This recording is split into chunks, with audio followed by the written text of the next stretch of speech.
Hello friends, आपका स्वागत है हमारे चैनल पर। मेरा नाम है ध्रुव और आप लोग देख रहे हैं द लर्नर्स कम्युनिटी।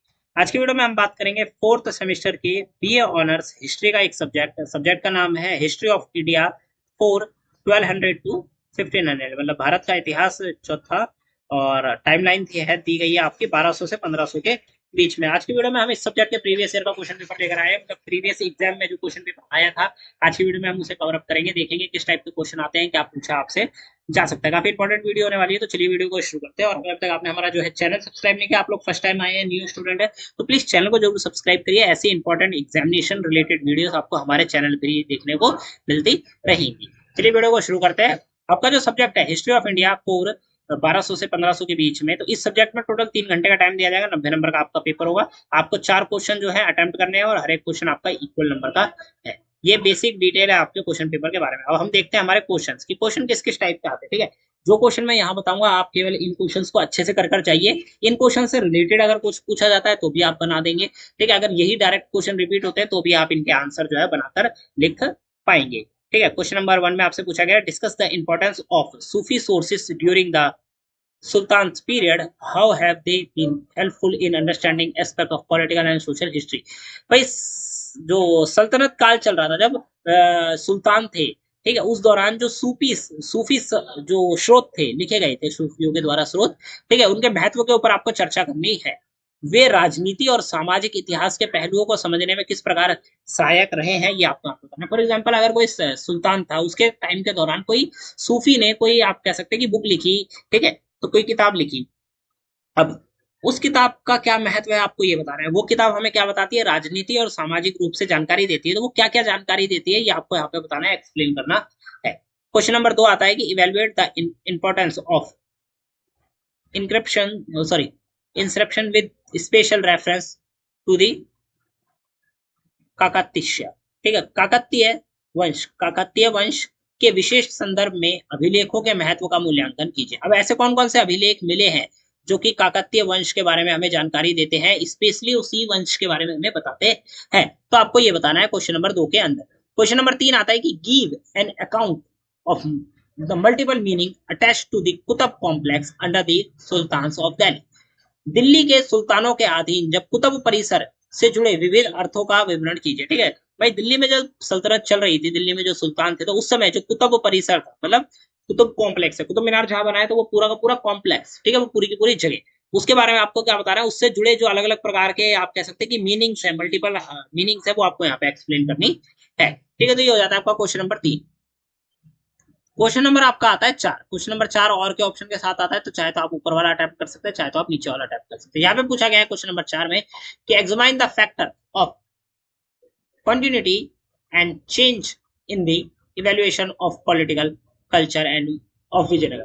भाई, पॉलिटिकल कल्चर ऑफ विजयनगर जो है, उसके फैक्टर ऑफ कंटिन्यूटी और उसके चेंजेस के बारे में आपको यहाँ पे बात करनी है। मतलब विजयनगर की राजनीतिक संस्कृति के विकास में निरंतर और परिवर्तन के कारकों का परीक्षण कीजिए। भाई, निरंतरता और परिवर्तन दोनों चीजें आई, ठीक है, तो उसके क्या कारण थे विजयनगर में आने के, ये आपको यहाँ पे एक्सप्लेन करना है। और वाले ऑप्शन में आप देखेंगे तो पूछा गया examine the political culture evolving the newly established autonomous sultanate सल्तनत ऑफ सुस्तान, मतलब गुजरात।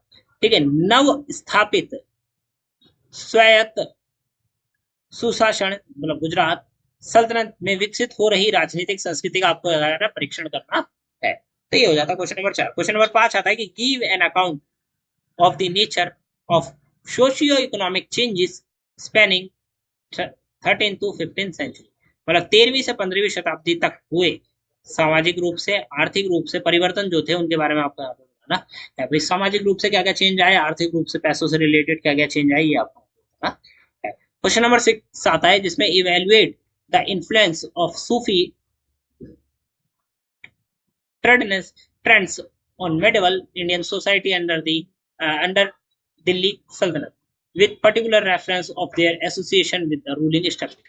दिल्ली सल्तनत के अधीन मध्यकालीन भारतीय समाज, मतलब टाइम कौन सा दिया गया, मध्यकालीन भारतीय समाज पर जो सूफी की परंपराएं थी, परंपराओं के प्रभावों का मूल्यांकन कीजिए, विशेष रूप से शासक वर्ग के साथ उनके संबंधों के संदर्भ में आपको यहाँ पे क्या करना है, एक्सप्लेनेशन देनी है। तो ये हो जाता है आपका क्वेश्चन नंबर 6।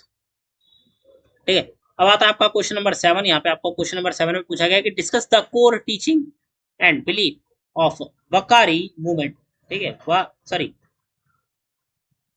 वरकारी जो मूवमेंट थी उसमें भाई कोर टीचिंग और बिलीफ कौन कौन से थे आपको ये बता रहे हैं। In what ways did these principles provide an alternative spiritual and social path of marginalist communities in medieval Maharashtra.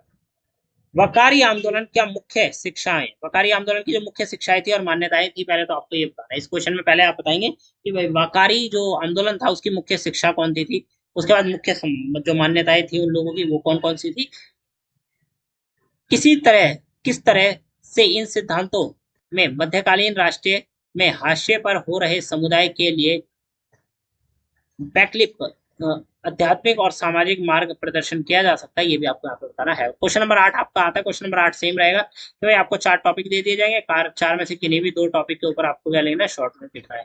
पहला टॉपिक तारीख फिरोजशाही इक्ता प्रणाली, ठीक है, आलाउद्दीन खलजी के बाजार अधिनियम और जगन्नाथ पथ। ठीक है, यहाँ पे 4 टॉपिक दिए गए, 4 में से कोई भी 2 टॉपिक जो आप अच्छे से लिख पाए, जो आप अच्छे से एक्सप्लेन कर पाए, ऐसे 2 टॉपिक को आपको उठाना है अपने एग्जाम में और उन्हें ही एक्सप्लेन करना है। क्योंकि अगर आप कोई टॉपिक उठाते हो, लिखना चालू करते हो और आपको आपका जो आंसर है वो गलत हो जाता है, ठीक है, और आप ऐसे ही सबमिट कर देते हो तो आपके लिए क्या होगा, गलत होगा। ठीक है, तो स्टडी करिएगा और इन जितने भी क्वेश्चन मैंने बताए इन सारे के सारे क्वेश्चंस को आप लोग रीड आउट करके जाइएगा एग्जाम में, ताकि आप लोग इजीली आंसर राइटिंग जो है कर पाए। ठीक है, यहाँ पे आपकी वीडियो खत्म होती है, डिस्क्रिप्शन बॉक्स में आपको लिंक मिल जाएगा हमारे साथ कनेक्ट होने का, टेलीग्राम इंस्टाग्राम पर जाके जुड़िए। मिलते हैं अगली वीडियो में। Thanks for visiting my channel guys.